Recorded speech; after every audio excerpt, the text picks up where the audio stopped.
오늘 본문의 말씀을 가지고 이렇게 제목을 정했습니다. 믿는 자와 순종하지 않는 자입니다. 믿는 자와 순종하지 않는 자. 제목 자체가 뭔가 좀 대립되는 느낌이 좀 있지요. 그런데 오늘 말씀을 쭉 함께 나누시다 보면 이것이 어떤 의미가 있는지 나중에 알게 되실 겁니다. 지난주에 본문의 말씀이었어요. 요한복음 3장 30절 세례 요한이 고백한 내용입니다. 그는 흥하여야 하겠고 나는 쇠하여야 하리라 라고 고백을 한 뒤에 이제 예수님에 대해서 고백을 이어가고 있는 본문의 말씀입니다. 예수님에 대해서 이야기를 하면서 하늘과 땅을 나누어서 설명을 합니다. 그리고 예수님은 위에서 오셨지만 만물 위에 계시고 만물에 속하지 않으셨다라고 정확하게 우리에게 알려줍니다. 사람은 땅에서 났기 때문에 땅에 속했다라고 말합니다. 자, 이를 통해서 세례 요한이 강조하고 싶었던 것은 하나님과 예수님과 우리는 다르다, 차이가 있다, 이것을 얘기하는 것이죠. 사실 이것은 어려운 설명은 아닙니다만 조금 제가 어렵게 설명을 드릴게요. 예수님께서는 세상을 향한 주권, 즉 세상의 일들을 결정할 권리가 예수님께 있다라는 의미입니다. 예수님과 우리가 다르다라는 의미는 모든 세상의 모든 결정할 권리가 예수님에게는 있다라는 겁니다. 사람은 땅에서 와서 땅으로 돌아가기 때문에 세상 일들을 결정할 권리가 없고 예수님께서는 세상의 모든 만물을 주관하시는 권세가 있으시다라고 세례 요한이 설명을 하는 겁니다. 따라서 하늘로부터 오시는 이, 즉 예수님께서는 하늘로부터 오셨기 때문에 세상을 창조하신 하나님의 계획과 섭리를 누구보다 잘 아신다, 이렇게 말하는 거지요. 하나님의 계획과 섭리를 직접 하나님과 대화를 통해 나누고 듣고 보셨다라는 겁니다. 그리고 보고 들으신 그 내용을 세상에 전하신다라고 말합니다. 하지만 땅에 속한 존재들이 이것을 받아들이지 않는다라고 설명합니다. 땅에 속한 사람들이 예수님께서 보고 들으신 것에 대해서 말씀을 하실 때 받아들이지 않았다라고 다시 한번 명확하게 얘기합니다. 하지만 예수님께서 말씀하신 것을 보고 들은 것을 전할 때 받아들인 사람이 아주 없었던 것은 아니지요. 말씀을 보았더니 보고 들은 것을 전하실 때 받아들인 이들도 있었다라는 겁니다. 예수님의 증인을 받아들인 이들이 있는데 그들을 하나님께서 참되시다, 하나님께서 진리가 되신다, 하나님은 진리이시다라는 것을 확인하고 고백하는 이들이 있었다라고 오늘 본문 말씀에 기록되어 있습니다. 34절과 35절은 앞에서 했던 고백을 다시금 한 번 더 강조하는 내용이 됩니다. 하나님께서 보내신 이, 즉 예수님께서는 하나님의 영을 통해 하나님의 뜻을 말씀하신다는 것과 이것이 가능한 이유는 예수님의 지위 때문이다, 권세 때문이다 라고 말하죠. 예수님은 하나님의 아들이시고 하나님의 모든 권세를 받으셨기 때문에 하나님의 뜻을 아시며 증거하실 수 있는 분이다, 이렇게 말합니다. 자, 여러분, 제가 오늘 본 말씀 가운데 31절부터 36절까지 내용을 한번 쭉 설명해 드렸습니다. 이것을 더 간단하게 설명하면 이런 겁니다. 예수님은 하늘에 속했고 우리는 땅에 속했다. 하나님의 아들로서 예수님은 만물을 다스릴 수 있는 권세가 있으시고 하나님께로부터 보고 들은 모든 것을 우리에게 증거하신다라는 겁니다. 자, 여기까지의 내용은 이해가 안 되시는 분이 없으실 것 같습니다. 하지만 동의가 안 되시는 분이 있을지는 모르겠습니다. 자, 믿음이 있다라고 하시면 소위 이것을 다 이해가 되실 것이고요. 혹시 오늘 교회를 처음 나오셨거나 신앙생활을 하신 지 얼마 안 되셨던 분들은 잘 모르겠다 하실 수도 있습니다. 예수님께서 하늘에 속하신 것, 하나님의 아들이 되신 것, 그리고 이로써 세상의 주권을 가지고 하나님께 보고 들은 것을 전하고 계시다라는 것에 일부는 믿으실 거고요, 일부는 아직도 궁금하실 수도 있습니다. 세례 요한은 이와 같이 예수님에 대해 설명을 하고 난 뒤에 이내 곧 마지막 구절, 오늘 본문의 마지막 구절을 선포합니다. 36절 말씀입니다. 아들을 믿는 자에게는 영생이 있고 아들에게 순종하지 아니하는 자는 영생을 보지 못하고 도리어 하나님의 진노가 그 위에 머물러 있느니라. 아멘. 기독교 신앙을 오랫동안 유지하셨고 갖고 계신 분들에게 세례 요한의 말은 이 마지막 구절은 너무나도 당연한 얘기입니다. 믿는 자에게는 영생이 있다, 당연한 얘기죠. 여러분 믿으십니까? 아멘. 자, 그런데 더욱이 그 다음 부분이에요. 순종하지 않은 자는 영생을 보지 못한다라는 것도 우리가 믿습니다. 그렇죠? 자, 그리고 마지막으로 순종하지 아니하는 자들에게 하나님의 진노가 그 위에 머물러 있다는 말도 충분히 믿고 이해가 됩니다.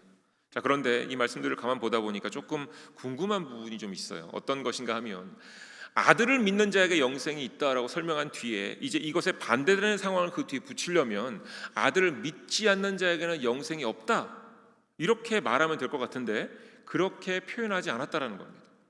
아들을 믿는 자 영생이 있고 아들을 믿지 않는 자 영생이 없다. 이렇게 얘기하면 조금 더 쉽고 그 다음에 모든 것들이 수월할 것 같은데 표현을 그렇게 안 썼습니다. 믿는 자에게란 표현에 반대되는 대상을 순종하지 않는 자 이렇게 표현했습니다. 자, 영어로는 believe 이렇게 썼고요. 믿는 자. 그 다음에 순종하지 않는 자는 reject를 썼습니다. 영어의 의미도 한글의 의미와 조금 다른 뉘앙스가 느껴지실 겁니다. 해석상의 이유가 있지 않을까 하는 생각이 드는 부분입니다. 자, 여기서 그래서 궁금해서 제가 조금 더 헬라어를 찾아보았더니 불순종이라는 단어가 아페이데오라는 단어인데 그 의미가 믿으려고 하지 않다입니다. 믿으려고 하지 않다. 믿다의 반대적인 의미긴 한데 우리가 잘 아는 믿다의 의미가 피스티스 페이도라는 헬라어인데 믿는다라는 의미는 내가 정말 노력해서 믿는다가 아니라 진리에 설득당한 상태이죠. 내 의지가 아니라 하나님께서 진리 가운데 우리를 부르시니 우리가 두 손 두 번 다 들고 하나님을 믿게 된 것입니다. 그런데 이 불순종이라는 단어가 그와 반대라는 의미를 사용하고 있는 거예요. 진리에 설득당하지 않으려고 하는 상태입니다. 그냥 단순하게 불순종이 아니라 진리에 설득당하지 않으려고 하는 상태입니다. 여기서 주목해야 하는 부분은 바로 이 순종하지 않는 자, 불순종에 대한 이해가 됩니다. 순종하지 않는 것, 단순하게 reject, 따르지 않다 정도가 아니라는 겁니다. 순종하지 않는 것이란 성경적으로 따르지 않으려고 노력하고 있는 상태라는 거예요. 진리이신 예수님께 설득당하지 않으려고 노력하고 있는 상태가 바로 불순종이 됩니다. 자, 믿음이 있는 분들은 이런 생각을 하실 거예요. 믿지 않으려고 노력하는 사람이라면 하나님께 벌 받는 게 합당하고 하나님의 심판을 통해서 하나님의 진노를 받는 것이 당연하다고 생각하실 겁니다. 그래서 36절의 마지막 하나님의 진노가 그 위에 머물러 있느니라라는 말씀에 주목하게 됩니다. 처음에는 믿는 자, 아들임을 믿는 자, 영생이 있고 아들을 믿지 않는 자가 아니라 순종하지 않는 자가 하나님의 진노 가운데 있다라고 그랬으니까 이 진노 부분에 주목을 하게 됩니다. 그런데요, 이 진노라는 단어가 헬라어로 올게라는 단어인데 이 단어의 원래 뜻이 화, 분노 그리고 처벌을 바라는 진노라는 의미로 사용됩니다. 그런데 이 단어의 근원이 되는 단어가 오레고마이라는 단어입니다. 이 오레고마이라는 단어의 의미는요, 자신을 뻗치다요. 내가 이렇게 팔을 뻗는 것처럼 뻗치다입니다. 잡거나 만지려고 손을 뻗다입니다. 그리고 소망하다라는 의미도 함께 갖고 갑니다. 의미가 조금 우리가 생각한 거하고 좀 다르죠. 화, 분노, 처벌을 바라는 진노이기는 한데 그 모습이 뭐냐면요, 손을 이렇게 뻗는 거예요. 뭔가를 잡으려고, 만지려고, 그리고 그 손으로 잡기를 소망하는 상태입니다. 하나님은 창조주시니 사람의 입장에서 보면 하나님께 잡히면 죽는 것처럼 여겨지는 겁니다. 그렇죠? 하나님은 절대적인 선이시니까 그 절대적인 선에 붙잡히면 인간은 죄가 많아서 죽을 것 같이 여기는 겁니다. 그런데 하나님의 입장에서는 왜 사람을 잡습니까? 살려주려고 잡습니다. 살려주려고 잡는 겁니다. 하나님께 세상을 심판하시려고 창조한 것이 아님을 우리가 알면 쉽게 이해가 됩니다. 하나님이 사람을 붙잡으시는 이유는 심판하려고 그러는 것이 아니라 이를 살려주려고 잡으시는 겁니다. 36절의 말씀의 의미를 직역이 아닌 의역을 통해서 이렇게 설명이 가능합니다. 믿는 자에게는 영생이 있고 믿지 않으려고 노력하는 자, 그와 같은 사람들은 삶을 보지 못하기에 하나님께서 그를 잡으려고 손을 뻗쳐서 잡으신다. 만지려고 그에게 손을 뻗치신다. 그리고 그를 붙잡기를 소망하신다 입니다. 단순하게 벌을 주려고 진노하신다라는 것이 아니라 믿지 않으려고 노력하는 자를 잡으려고 손을 뻗치시는 거고요. 그를 만지시려고 손을 뻗치시는 겁니다. 그리고 그것을 열망하십니다. 간절히 원하시는 겁니다. 31절부터 선포된 세례 요한의 고백 속의 의미는 분명합니다. 예수님은 흥하여야 하고 나는 쇠하여야 된다라는 말씀이죠. 예수님이 자주 더 드러나야 하고 내 모습은 사라져야 하고 없어져야 된다라고 세례 요한이 고백을 하는데 가만히 그 고백을 봤더니 그리고 이 마지막 구절까지 봤더니 세례 요한은 정확하게 구원이 무엇인지를 아는 사람입니다. 세례 요한의 고백은 앞선 요한복음 3장 16절과 3장 17절의 말씀을 정확하게 뒷받침하고 있는 말씀들입니다. 예수님을 믿는 자마다 멸망하지 않고 영생을 얻게 하시려는 그 하나님, 그리고 이러한 하나님의 뜻과 계획은 심판을 받게 하려는 것이 목적이 아니라는 것을 다시금 확실하게 뒷받침합니다. 그럼에도 불구하고 우리가, 예수 믿는 우리가 때때로 증거할 때 이런 식의 표현들을 사용합니다. 예수 천국, 불신 지옥. 네. 자신 있게 얘기해 주시니 감사합니다. 네. 잘못된 표현이 아니에요. 예수님을 믿음으로 영원한 나라 천국에 갈 수 있는 것은 사실입니다. 우리의 믿음이기도 합니다. 또한 예수님을 믿지 않음으로 죽음에 이르는 것도 사실이고 우리의 믿음입니다. 하지만 성경은 지옥을 강조하지 않습니다. 하나님께서는 구원의 말씀을 통해서 끊임없이 나와 함께 살자, 나와 함께 영원히 살자, 이것을 말씀하시는 겁니다. 그리고 신약의 말씀들을 보았더니, 특별히 복음서의 말씀들을 통해서 보았더니 하나님께서는 사람들과 함께 하시기를 너무나도 간절히 원하십니다. 천국이란 영생이란 하나님과 함께 살아가는 것을 의미합니다. 하나님께서 예수님의 입술을 통해 천국을 증거하게 하셨고 십자가 부활의 사건을 이루신 것을 보면 하나님의 뜻과 섭리는 분명합니다.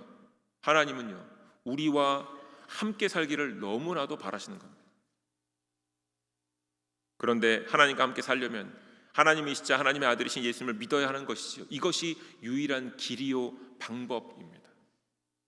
그런데 사람들이 예수님을 믿지 않습니다. 정확하게 말해서 예수님을 믿지 않으려고 노력하는 상태의 사람들이 있다라고 오늘 본 말씀이 우리에게 말합니다. 왜 사람들이 예수님을 믿지 않으려 한다고 성경에 기록하고 있습니까? 이미 그 답은 19절 말씀에 기록되어 있습니다. 자기의 행위가 악함으로 빛보다 어둠을 더 사랑한 것이다 라고 정확하게 그 이유를 알려줍니다. 전에도 말씀드렸지만 세상은 행위, 우리의 행위를 평가합니다. 하지만 하나님은 사람의 중심, 마음을 평가하십니다. 따라서 자기의 행위가 악하다라는 표현은 그 사람의 생각이 이미 악하다라는 의미이고, 스스로 자신의 생각을 비친 예수님을 통해서 살피는 것을 하고 있지 않다라는 의미를 포함합니다. 예수님을 통해, 예수님의 삶을 통해, 말씀을 통해 내 삶, 특별히 내 마음을 살펴봐야 하는데 행동하기 전에 그것을 하고 있지 않다라는 의미가 바로 어둠 가운데 머물고 있다라는 겁니다. 지속적으로 자신의 생각을 붙들고 있는 모습이죠. 예수님의 생각, 하나님의 생각을 붙들려고 노력하는 것이 아니라 끊임없이 내 생각을 끝까지 붙들려고 하는 모습, 이것이 어둠에 거하는 모습이고, 이 모습일 때에 악하다라는 겁니다. 그 생각이, 우리 안에 들어든 생각이 하나님 말씀이신 예수님을 통해서 하나님께 주신 생각인지 사람의 생각인지를 점검하지 않는 상태의 사람들이 있다라는 겁니다. 쉬운 예, 너무 잘 알려진 예입니다. 아담과 하와가 선과 악을 아는 나무의 열매를 먹지 말았어야 됐는데 어떻게 했지요? 먹었습니다. 왜 먹었습니까? 왜 먹었지요? 하나님께서 먹지 말라고 하신 말씀을 마음에 두고 행동으로 이것을 온전히 옮겼어야 되는데 그들 마음에 선과 악을 알아서 하나님처럼 되겠다라는 마음이 있었다라는 겁니다. 사람이 선과 악을 알기를 원하는 것이 큰 잘못입니까? 우리도 사실은 신앙생활하면서 선과 악을 알고 싶어 하잖아요. 더 분명히 이것을 분별하고 싶어 하지 않나요? 그렇죠. 그러니까 그 관점으로 보면, 우리 입장을 그대로 대입해 보면 선과 악을 알기를 원하는 것이 아담과 하와의 마음이 뭐 그리 큰 잘못이 될 수 있을까라고 생각할 수 있습니다. 하지만 선과 악을 아는 나무의 열매를 먹은 아담과 하와가 한 행동은 두려움입니다. 두려움. 그들 마음 안에 두려움이 생겨 숨어버립니다. 쉽게 설명을 하자면 선과 악을 아는 나무의 열매는 사람들을 위한 열매가 아니라는 겁니다. 사람들을 위해서 만들어진 창조된 나무가 아니라는 거예요. 선과 악을 구분짓기 시작한 것이 아니라 그들이 이 열매를 먹음으로 말미암아 벗었으므로 두려웠다 라는 것만 보아도 이는 사람들을 위한 나무가 아니었음이 분명합니다. 선과 악을 안 것이 아니라 벗었으므로 두려웠다라는 겁니다. 부연 설명을 드리자면 이 벗었다라는 히브리어 단어가 에롬이고요. 이 단어의 원래 단어가 아람이라는 단어인데 이 단어에는 벗기다라는, 벗어지다라는 의미가 있지만 이 속에 교활하다, 약삭빠르다라는 의미도 함께 들어가 있습니다.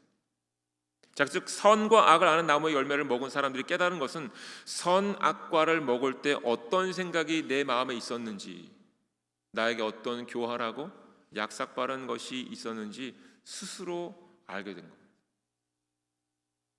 자신들의 마음에 있었던 생각이 창조주 하나님의 뜻과 반하는 것임을 알게 되어서 혹시 하나님께 죽임을 당하지 않을까 두려웠다라는 겁니다. 그럼에도 불구하고 하나님께서 그들을 죽이셨습니까? 아니요, 죽이지 않으셨습니다. 창세기 3장부터 하나님께서 끊임없이 우리에게 보여주신 것은 첫 번째 죄악이 드러났지만 하나님께서 우리에게 보여주신 모습은요, 용서하시고 사랑하시며 살 길을 열어주신 모습입니다. 이것이 이미 벌써 창세기 3장에서부터 기록되어 있는 모습입니다. 다시 본문으로 돌아가지요. 세례 요한은 요한복음 3장에서 하나님의 구원에 대해서 이야기를 합니다. 심판에 대해서 이야기한 것이 아니라 구원에 대해서 강조하고 있습니다. 심판에 대해서는 단 한 가지, 개인의 생각을 주의하라라고 강조합니다. 사람의 생각 중에 어떤 것이 빛으로 나오지 못하게 하는 생각임을 어렴풋하게는 알지만 그럼에도 불구하고 그 생각을 붙들고 있는 사람들의 모습을 안타까운 모습으로 우리에게 설명하고 있는 겁니다. 동시에 하나님께서 손을 뻗쳐서 그들을 잡으시려고 노력하시는 그 모습을 우리에게 보여주고 있습니다. 성경의 말씀의 핵심은 구원이지 심판이 아님을 세례 요한이 우리에게 다시 한번 설명해 주는 겁니다. 그럼에도 불구하고 구원이 선포될 때 심판과 지옥이 핵심처럼 등장하는 이유는 구원을 증거하는 동안에 예수님은 흥하셔야 하고 나는 쇠어야짐이 온전히 이루어지지 않기 때문에 그렇습니다. 우리가 구원을 이웃에게 증거할 때, 구원을 설명할 때 예수님이 흥하셔야 되고 나는 쇠해져야 되는데 구원에 대한 사람의 생각이, 나의 생각이 중심이 되거나 보태어지기 때문에 그런 겁니다. 나는 예수 믿고 천국 가고 당신은 안 믿으니 지옥 가고, 지옥 갔으면 좋겠다라는 마음, 내 마음이 들어가는 거죠. 십자가에서 구원을 증거하신 예수님께서는 친히 죽음으로 그리고 부활로 구원을 증거하셨지만 많은 경우 믿는 사람들은 이웃을 향한 온전한 사랑이 부족한 채로 특히 나는 죽고 예수로 사는 삶 없이 개인적인 천국과 부활의 소망이 먼저 드러나기 때문에 구원보다는 심판이 드러나는 실수를 종종 드러나게 되는 것입니다. 우리가 원하진 않았지만 때로 우리가 이웃을 사랑하는 마음으로 하나님의 손길을 바라보면서 하나님께서 어떻게 그들을 붙잡으시려는지를 보는 마음이 함께 있어야 되는데 그게 없으니까, 그 부분이 우리가 부족하니까, 이웃을 향해서 온전한 사랑으로 나아가는데 항상 부족함을 느끼니까 결국 내 개인의 천국과 부활 소망을 먼저 붙잡고 이야기하다 보니 듣는 사람도 마치 말하는 사람은 천국 가고 나는 지옥 가란 얘기인가? 라고 들리는 겁니다. 예수님이 흥하시고 나는 쇠해야 되는데 이것이 되지 않으니 온전한 구원이 잘 증거되지 못하는 모습입니다. 36절의 말씀을 다시 보겠습니다. 36절, 아들을 믿는 자에게는 영생이 있고 아들에게 순종하지 아니하는 자는 영생을 보지 못하고 도리어 하나님의 진노가 그 위에 머물러 있느니라. 진노라는 단어가 영생이라는 단어와 상반되어서 해석되고 번역이 되는 이유가 바로 여기 있습니다. 하나님 아버지께 믿는 자와 순종하지 않는 자는 사실 동일하게 자녀들입니다. 한쪽만 자녀가 아니에요. 믿지 않는 자, 순종하지 않는 자도 하나님의 자녀입니다. 그런데 한 가지 다른 것이 있다면 이 앞선 자녀, 믿는 자는 진리에 의해서 이미 설득당해진 상태이죠. 아버지의 사랑을 깨달은 상태이고요. 뒤의 자녀, 순종하지 않는 자는 진리에 의해서 설득당하여지기를 지금 여전히 안 된 상태이기 때문에 아버지의 사랑을 아직 깊이 깨닫지 못한 상태입니다. 따라서 뒷선 자녀는 사실 안타깝고 불쌍하고 더 사랑과 케어가 필요한 상태이죠. 죄의 생각을 가지고 있는 모든 인간은 죽어 마땅합니다. 우리도 포함이에요. 그런데 하나님의 진노요. 하나님의 진노. 올게 오레고마이라는 단어, 하나님께서 손을 뻗쳐서 잡으시고 하나님께서 만지려고 손을 뻗치신 것. 그런데 누군가는 이 손에 붙들려 그 손에 엎드려져 믿음을 선물로 받는 겁니다. 더 이상 우리에게는 믿음을 선물로 받은 우리에게는 이게 진노의 손이 아니라 사랑의 손임을 알게 되는 거죠. 일부는 여전히 하나님의 뻗친 손 아래에 진리의 설득을 당하는 중인 자녀들, 그분들은 여전히 이해가 잘 안 되기도 하고 또한 거부하는 중이오니 이 손길이 진노처럼 여겨질 수 있지만 사실 붙잡히면 그것이 은혜와 긍휼과 자비의 손임을 알게 되는 겁니다. 세례 요한은 이것을 증거하고 있는 중입니다. 하나님의 마음을, 예수님께 이 땅에 오심을 정확하게 증거하는 세례 요한은 진정으로 예수님은 흥하고 자신은 쇠하여야 함을 몸소 보여주는 믿음의 사람이었다는 겁니다. 이러한 삶이 사라지지 않을 때 사람은 믿어서 영생을 얻고 너는 믿어서 지옥 간다라는 식, 나는 영생을 믿어서 얻고 너는 지옥 간다라는 식으로 구원을 조건부로 여기게 되는 겁니다. 내가 몇 번 복음을 전했는데 받아들이지 않는다. 당신 그러면 지옥 가요.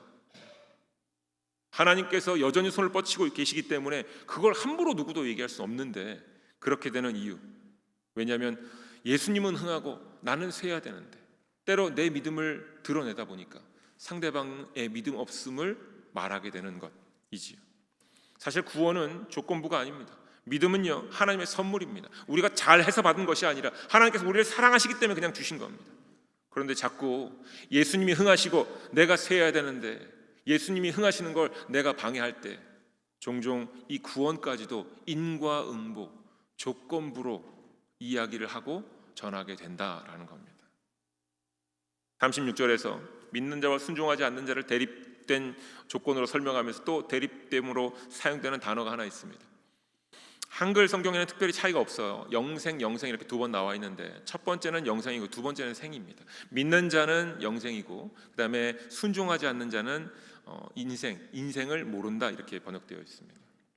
영생이라는 두 번 단어가 아니라 하나는 eternal life고 또 하나는 life 이렇게 NIV 버전에 기록되어 있습니다. 믿는 자에게 영생이 주어졌고요. 순종하지 아니하는 자는 영생을 보지 못한다라는 것은 원래 의미는 순종하지 않는 자, 아직 믿음에 의해서 진리에 의해 설득되지 않는 자는 인생, 삶을 보지 못한다 이렇게 이해가 됩니다. 쉽게 설명을 하자면 영원히 산다는 것의 반대는 인생은 유한하다이죠. 즉 순종하지 아니하는 자, 하나님의 구원의 역사를 받아들이지 않으려고 노력하는 이는 인생이 유한하다는 것을 받아들이고 살아가는 사람들이 아니다라는 겁니다. 여러분 아마 이런 얘기들 많이 들어보셨을 거예요. 인생을 어느 정도 사셨고 경험도 있으신 분들 가끔 얘기하십니다. 나지막한 목소리로, 중후한 목소리로 인생 뭐 있겠어? 이렇게 얘기하시죠. 사는 게 다 그렇고 그런 거지. 나는 죽음도 두렵지 않아. 이렇게 얘기하시는 분들 들어보셨을 겁니다. 정말 그분들이 그렇게 얘기하실 때 정말 그런 것 같아요. 인생에 대해서 나름대로 배포도 있으시고 경험도 있으시니까 인생에 대한 아쉬움도 없으신 것 같고 죽음도 두려움이 없는 것처럼 느껴집니다. 아 정말 죽음도 두려워하지 않으시는구나 느껴집니다. 그런데 성경은요, 삶의 시간은 유한하지만 그 뒤에 또 다른 삶이 있다고 이야기합니다. 영원한 삶. 육신은 죽음이 끝이 아니다라고 말합니다. 인생 뭐 있어, 사는 게 다 그렇고 그런 거지, 난 죽음이 두렵지 않아 라고 말하시는 분들은 인생이 끝날 때, 육신의 죽음이 닥쳐올 때 그것이 끝이라고 생각하시는 분들이 아니라는 겁니다. 그 뒤에 또 다른 삶이 있는 것을 모른다라는 의미입니다. 만약 우리의 육신이 죽음이 우리의 삶의 끝이라면 왜 이 땅에 예수님께서 오시겠습니까? 그냥 끝이면 예수님 오실 필요도 없지요. 그런데 예수님께서 오셨다라는 얘기는 육신의 죽음이 끝이 아니다라는 얘기죠. 육신의 죽음이 모든 것의 마침이라면, 모든 것의 종료라면 하나님께서 굳이 모든 사람에게 손을 뻗치실 이유가 없습니다. 그냥 정해진 대로 살다가 죽으면 그만 아니겠습니까? 세례 요한도 예수님은 흥하고 나는 세어야 한다라고 말할 이유도 없습니다. 사람들의 생각만 따른다면 아무 이유도 없을 것 같은데 예수님은 이 땅에 오셨고요, 십자가에서 돌아가셨고요, 3일 만에 부활하셨고요, 제자들과 사람들에게 부활하신 모습을 보이시고는 나를 만지라 이렇게까지 말씀하십니다. 그리고는 다시 오시겠다 약속하시면서 예수님께서 보이시고 가르치신 모든 것을 전하라 이렇게 하십니다. 무슨 얘기입니까? 죽음은 끝이 아니다입니다. 사랑하는 교회 여러분, 오늘 본 말씀이 우리에게 묻는 거예요. 예수님을 믿는 자로서 영생이 있느냐고, 영생을 받았냐고 묻는 겁니다. 영생이 주어졌음을 믿느냐고 물어보는 겁니다. 여러분 예수님을 믿으심으로 영생을 얻으셨음을 믿으십니까? 그렇다면 영생을 얻은 자로서 살아가라는 겁니다. 구원을 얻은 자로서 살아가는 겁니다. 예수님이 흥하시도록 예수님을 높여드리고 나는 쇠하는 삶을 살라는 겁니다. 내가 쇠하는 삶을 살라도 절대 억울하거나 절대 속상한 게 아니라는 겁니다. 왜냐하면 우리에겐 영생이 있기 때문이다 라고 얘기하는 겁니다. 예수님을 끊임없이 높여드리고 모든 사람들 앞에서 나보다 남을 더 높게 여겨주고 나는 낮춰도 된다라고 얘기합니다. 그것이 손해보는 일이 아니다 얘기합니다. 그때에 비로소 영생, 구원 얻은 자의 삶이 풍요로워질 것이다 얘기하는 겁니다. 또 묻습니다. 구원이 아니면 심판이다라는 생각을 가지고 우리의 삶을 살아가는 것은 아닌지, 혹시 내가 가지고 있는 믿음에 대한 생각으로 남을 정죄하고 있는 것은 아닌지, 나만의 생각을 가지고 하나님의 생각을 채우는 것이 아니라 나만의 생각을 갖고 살아가는 것은 아닌지, 이러한 생각으로 남을 바라보는 것은 아닌지를 묻습니다. 나는 영생을 얻었으니 되었다라는 생각으로 나만 그저 편하게 내 인생만 바라보고 살아가는 것은 아닌지 또한 묻는 겁니다.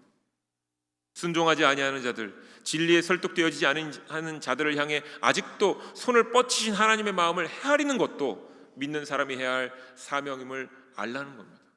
하나님은 손을 뻗고 계신데 나는 그저 팔짱 끼고 뒷걸음질 쳐 가고 있으면 이것 또한 맞지 않는 인생이다라는 거지. 생각해 보시죠, 여러분. 예수님께서 세를 베푸셨어요. 지난주에 설교 말씀 가운데 예수님도 세를 베푸셨고 한쪽에서 다른 쪽에서는 세례 요한도 함께 세례를 베풀었습니다. 어찌 보면 예수님께서 베푸시는 세례가 진짜 세례니까 나는 그 세례 이제 더 이상 안 해도 되지 않겠습니까? 세례 요한 입장에서 예수님한테 가서 세례 받으세요. 그쪽에서 받으시면 더 정확합니다. 그게 더 좋은 겁니다. 저한테는 오지 마세요. 이렇게 하고 저는 오늘부터 우리 비즈니스 문 닫고 나는 우리 집에 가서 편하게 쉬겠습니다. 했어도 됐잖아요. 그런데 예수님께서 오셨으니까 난 이제 쉬어도 된다고 생각하지 않았다라는 겁니다. 예수님께서 세례를 베푸실 때 세례 요한도 함께 세례를 계속 베풀었습니다. 예수님이 흥하시도록 증거하면서 동시에 세례 요한은 자신에게 주어진 삶을 끝까지 감당했습니다. 그러면서 그때마다 본인이 세례를 베풀면서도 진짜는 예수님이시다를 얘기했다라는 겁니다. 예수님이 흥하시는데 자신의 삶을 다 드렸다라는 겁니다. 이것이 구원받은 사람의 삶입니다. 이러한 삶이 주께서 세우시는 성전으로서의 삶입니다. 예수님의 빛으로 매 순간 육신의 생각을 걸러내고 하나님의 손길이 우리 위에 있음을 인지하고 이를 전하는 삶이 바로 성전으로서의 삶입니다. 사랑하는 교회 여러분, 구원받은 우리가 살아가야 할 모습이 바로 이러한 모습 아니겠습니까?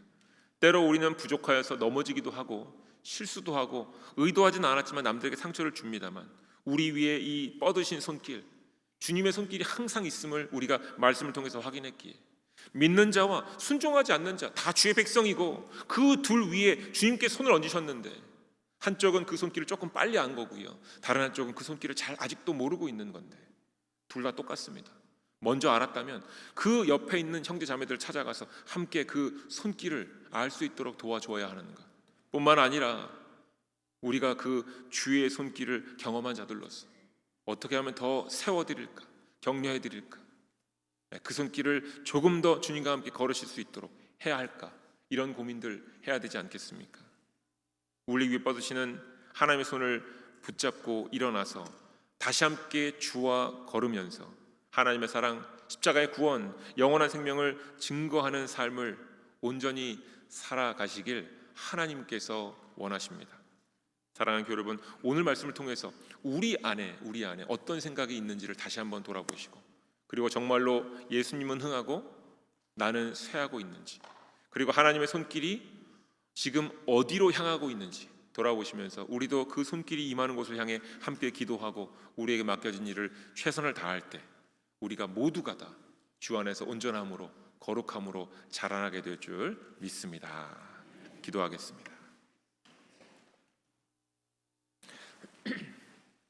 하나님, 말씀을 통해서 우리의 갈 길을 밝혀주시니 감사와 찬양과 영광을 돌려드립니다. 예수님은 흥하고 나는 쇠어야 한다는 고백이 우리의 마음에 울리게 하시니 감사를 드립니다. 때로 우리는 우리의 생각을 중심에 두고 모든 것을 흙과 백으로 바라봅니다. 하나님께서 세상을 사랑하시고 하나님의 형상으로 창조된 우리들과 영원히 함께 살아가고자 하시는데 그것을 외면하거나 우리가 바라는 대로 이해하고자 또는 우리의 생각을 증거하기도 합니다. 그래서 괜시리 하나님께서 손을 뻗쳐서 잡으시고자 하는 사람들에게 하나님의 긍휼하심이 아닌, 하나님의 사랑이 아닌 하나님의 진노만을 전합니다.